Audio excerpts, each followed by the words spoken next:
mboten dicepengi mengke bablas.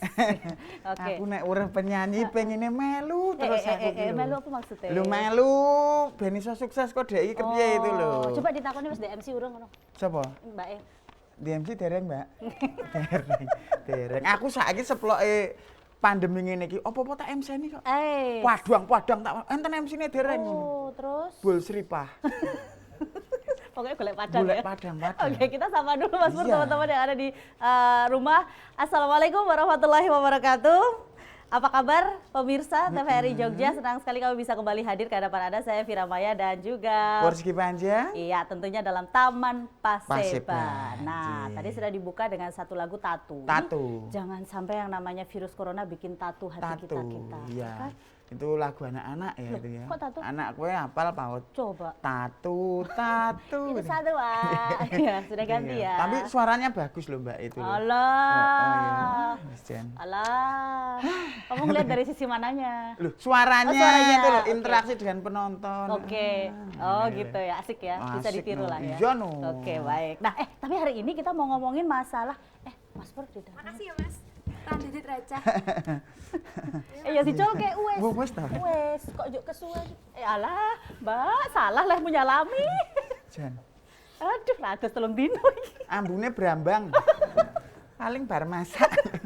Ngomongin soal brambang ini komoditas juga loh dong. Lah iya, brambang itu sekarang menjadi sebuah komoditas yang nilai jualnya tinggi. Nanti kita lihat aja seperti apa ya di Kabupaten Bantul. Nah, hari ini kita mau berbicara mengenai program perisai Pemda. Ini untuk koperasi dan juga UKM. Wah, ini karena cocok. di kondisi pandemi itu kita harus kreatif. Mas Kreatif, Pur. inovatif. Iya, apapun usaha harus dijalankan. Lah iya. Harus kreatif, harus inovatif. Bikin apa ya gitu. Iya. Oh, kan? Sabar Mas, yang rembuk dirembuk Mas. Bantingnya alat lho. Tenang. Oh, alah. Santai, Kreatif.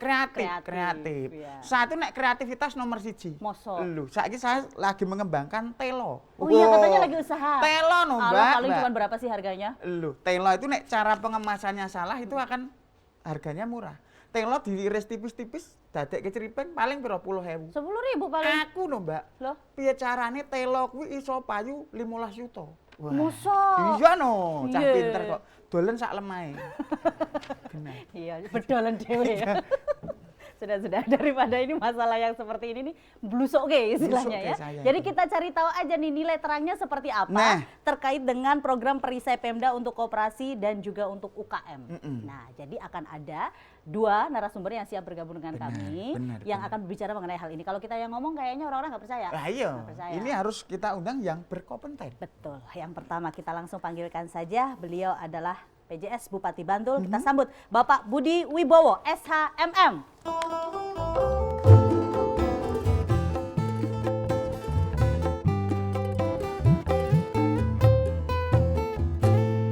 Iya. Apa kabar Pak Budi? Baik-baik. Alhamdulillah. Assalamualaikum terima para kasih. pemirsa. Iya, waalaikumsalam warahmatullahi wabarakatuh. Terima kasih Ya. Sampun rawuh di sini Bapak. Ini kalau Iya. sama Pak Budi nanti saya tanya nih, kira-kira Bantul ini punya komoditas apa sih yang bisa Iya. diunggulkan? Iya, Yang iya, bisa iya. diolah itu loh, Pak. Iya, betul. Kan sekarang katanya Mas Pur tadi harus kreatif, Pak.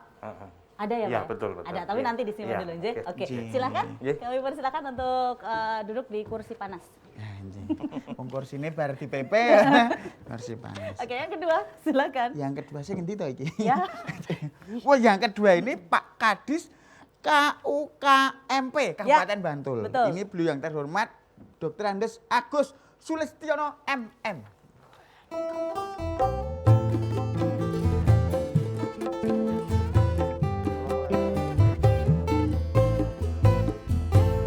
Iya, apa kabar Pak Agus? Alhamdulillah Iya. sehat Mbak Vira, Mas Pur. Amin, Ye, Pak. kabar UKM di Kabupaten Bantul gimana? Ya alhamdulillah masih menggeliat, masih Ya. semangat. Wah, itu kabar baiknya ya. Kita akan dengarkan lagi kabar baik yang lain. Katanya nih, meskipun kondisinya sedang seperti ini, ekspornya tetap jalan. Tetap meningkat. Ya. Nggih, to. Tapi ekspor yang seperti apa sih nanti Lah, katanya? Baik. itu. Terima kasih Pak Agus, monggo bergabung dengan Pak Budi di belakang. Nah, ini dia. Kita mau Lihat ngobrol- dulu. Iya. Ada. Kita mau ngobrol lebih banyak lagi terkait dengan tema kita hari ini bersama 2 narasumber yang sudah siap. Tapi setelah kita saksikan yang berikut ini, tetap bersama kami tentunya dalam Taman Paseban. Paseban.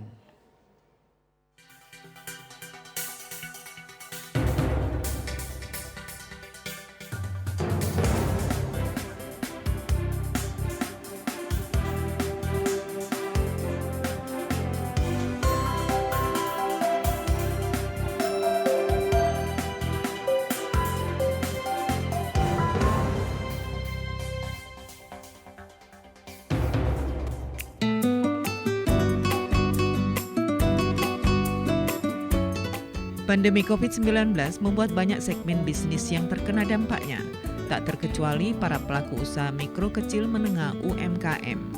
Sebagai tulang punggung perekonomian, UMKM perlu didorong kembali untuk terus tumbuh dan berkembang, sehingga diharapkan dapat menjadi pendorong pertumbuhan ekonomi di tengah konsumsi dan daya beli masyarakat rendah.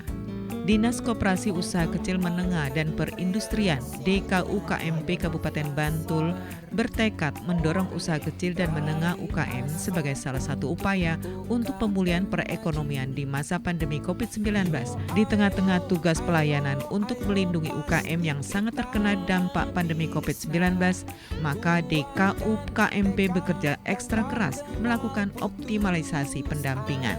Ada beberapa strategi yang dapat dilakukan untuk mendorong agar UMKM tetap eksis dan tumbuh, seperti dukungan dari Program Pemulihan Ekonomi Nasional (PEN) bagi UMKM. Hal ini menjadi penting karena UMKM ini akan dapat menjadi motor pemulihan ekonomi di daerah maupun nasional. Kebijakan penanganan COVID-19 dengan pemulihan ekonomi daerah di Kabupaten Bantul dilaksanakan melalui program Perisai. Pertama, Aman, yang diarahkan untuk mendukung akselerasi dan perluasan tes PCR, pelacakan dan karantina, mengembalikan menjadi zona hijau serta aman pilkada. 2. Sehat, untuk mendorong percepatan kemandirian pelayanan kesehatan, rumah sakit, alat kesehatan, dan obat dalam negeri. 3. Berdaya, diarahkan untuk mendorong penyaluran bansos dan juga program padat karya. 4. Tumbuh, mendorong pertumbuhan ekonomi melalui relaksasi pajak, mendorong ekonomi di level mikro dan sektor lainnya. 5. Beli produk lokal, mendorong untuk promosi pembelian produk lokal Bantul.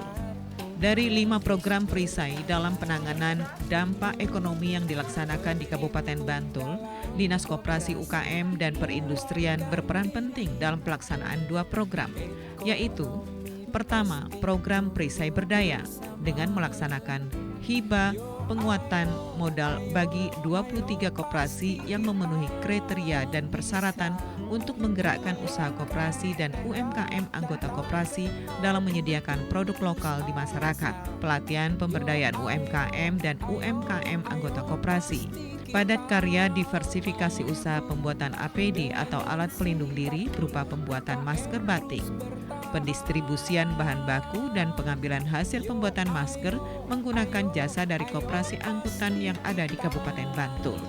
2. Program Perisai Beli Produk Lokal untuk memotivasi masyarakat mencintai dan menggunakan produk lokal daerah, mempromosikan produk lokal daerah dan memberikan perlindungan bagi pelaku usaha mikro, kecil, dan menengah dilaksanakan dengan menyusun regulasi penggunaan produk lokal daerah, memasarkan produk lokal daerah melalui Sedengkul atau Senang dengan Produk Bantul, dengan mendorong adanya penjualan produk lokal secara COD atau cash on delivery. Melalui program Perisai diharapkan pemulihan ekonomi daerah dapat segera terwujud.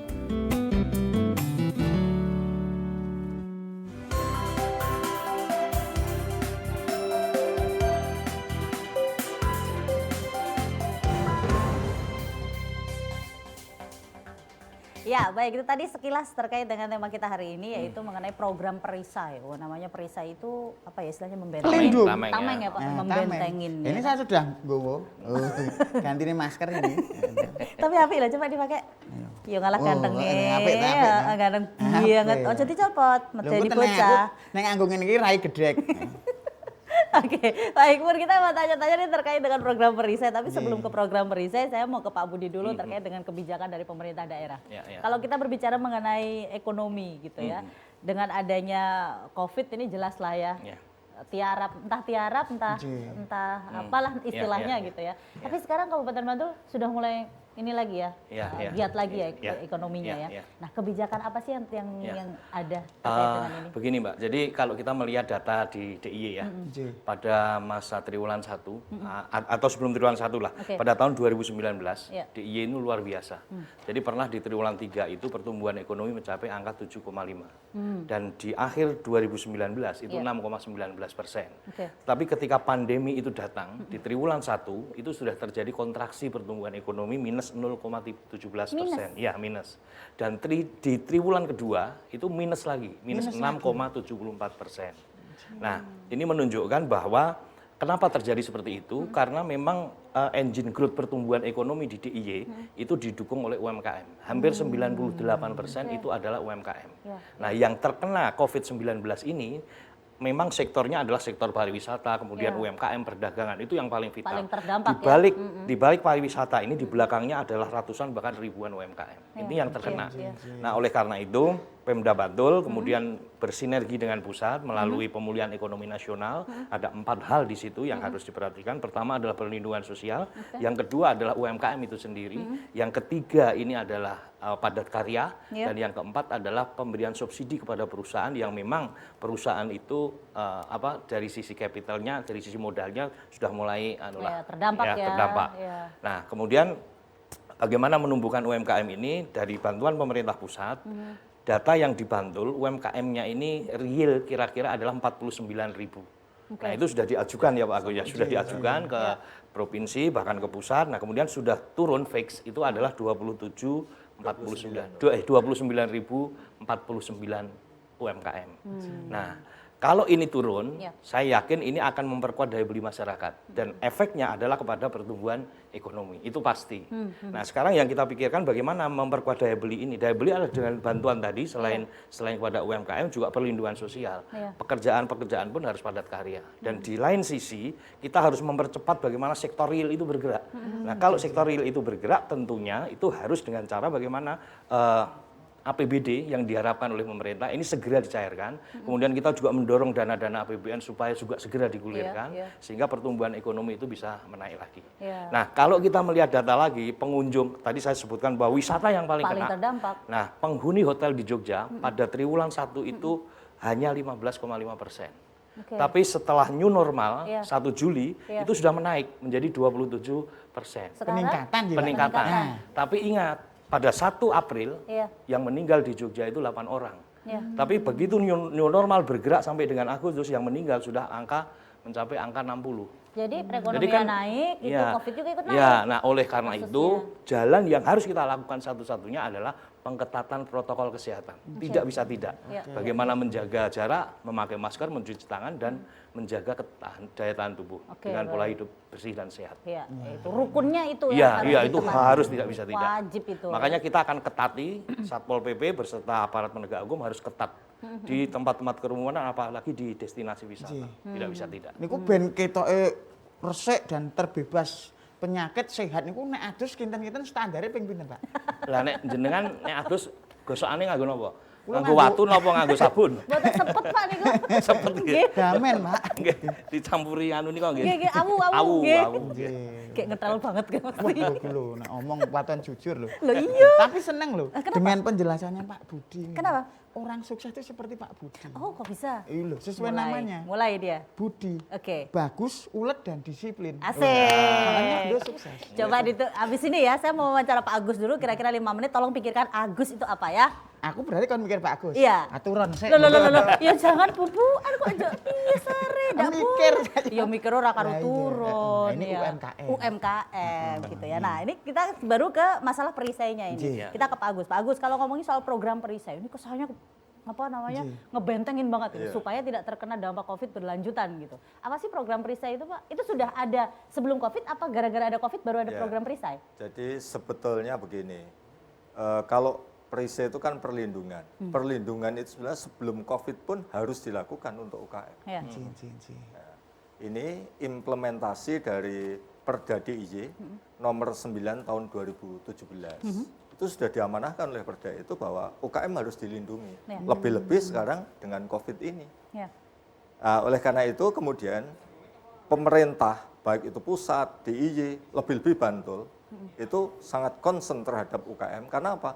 121.000 UKM di Bantul menurut sensus, itu termasuk pedagang. Nah kalau yang produksi tadi sudah disampaikan Pak PJS Bupati, kira-kira 49.000. Nah, itu harus kita lindungi. Apa? Yang pertama, ketika harus produksi, karena apa? Kalau tidak produksi, kendilnya semakin gelimpang.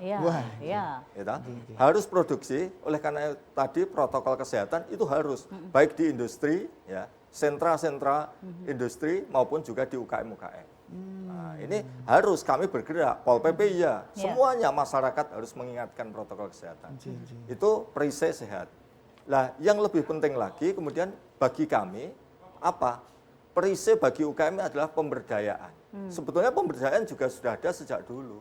Tapi ketika COVID berarti kita harus gerakkan, lebih semangat. Apa itu? Yang pertama, agar jangan sampai kemudian terpuruk, kemudian hanya bersedih dan tidak glokro. Nah, oleh karena itu kami kemudian memberikan apa? Satu, fasilitasi, kalau yang tadi modalnya kurang, fasilitasi modal lewat perbankan. Perbankan itu nuwun sewu, sangat terbuka, bahkan bunganya kecil sekali. KUR itu hanya 0,2% satu bulan.